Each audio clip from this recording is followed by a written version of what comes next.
Assalamualaikum warahmatullahi wabarakatuh.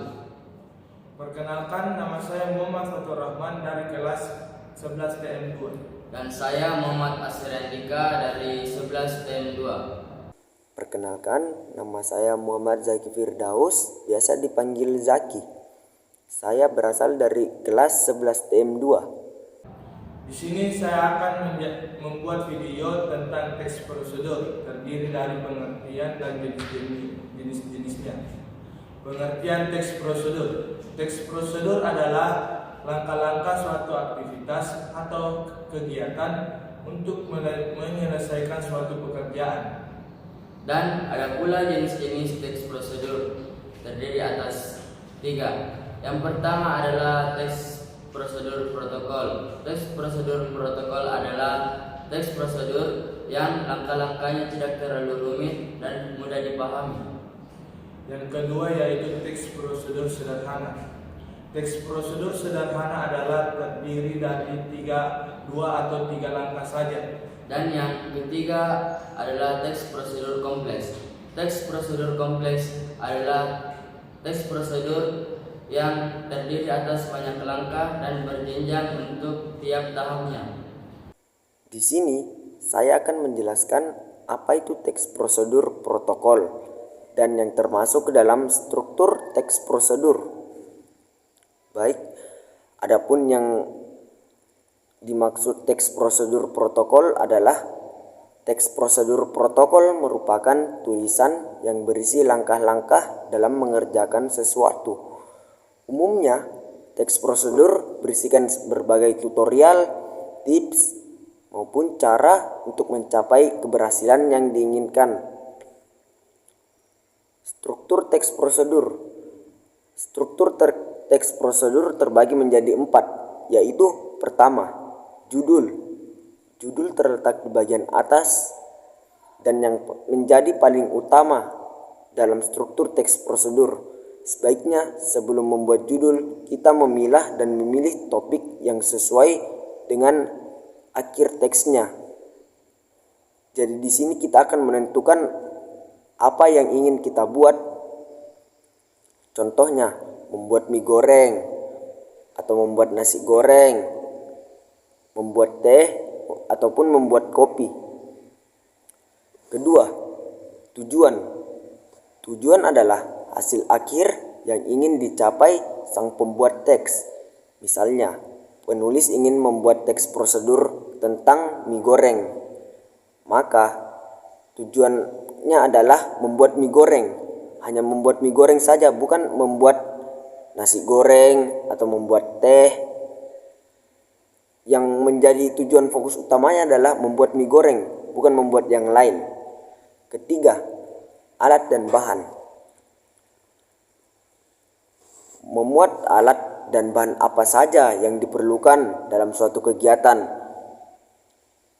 Misalnya, kalau ingin membuat mie goreng, maka bahan yang diperlukan adalah mie goreng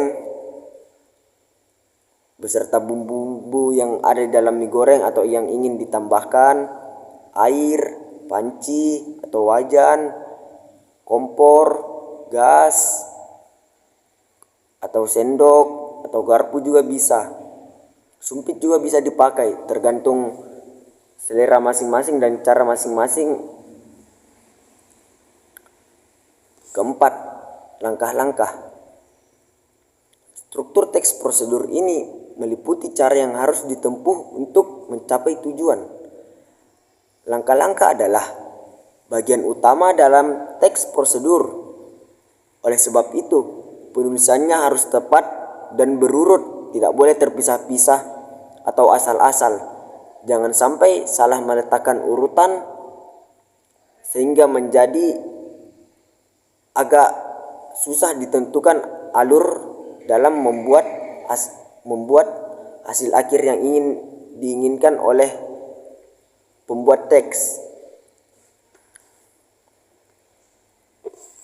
Keempat, struktur teks prosedur ini juga harus ditulis dengan urut dan saling melengkapi agar tujuan yang diinginkan bisa tercapai dengan lancar dan tidak terjadi kesalahan yang tidak diinginkan. Demikian penjelasan saya mengenai teks prosedur protokol dan yang termasuk struktur teks prosedur. Selanjutnya kita akan membuat contoh dari teks protokol, yaitu cara membuat mie instan. Dan ada pula alat bahannya, yaitu Itu kompor, panci, wadah, sendok, dan yang paling penting itu mie instan. Yang pertama, saya akan menyediakan panci yang berisi air, lalu menyalakan kompor. Sambil menunggu airnya mendidih, saya akan menyediakan bumbu-bumbunya.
setelah air sudah mendidih, kemudian saya akan menuangkan mie instan ke dalam panci.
Sekian dari kami. Assalamualaikum warahmatullahi wabarakatuh.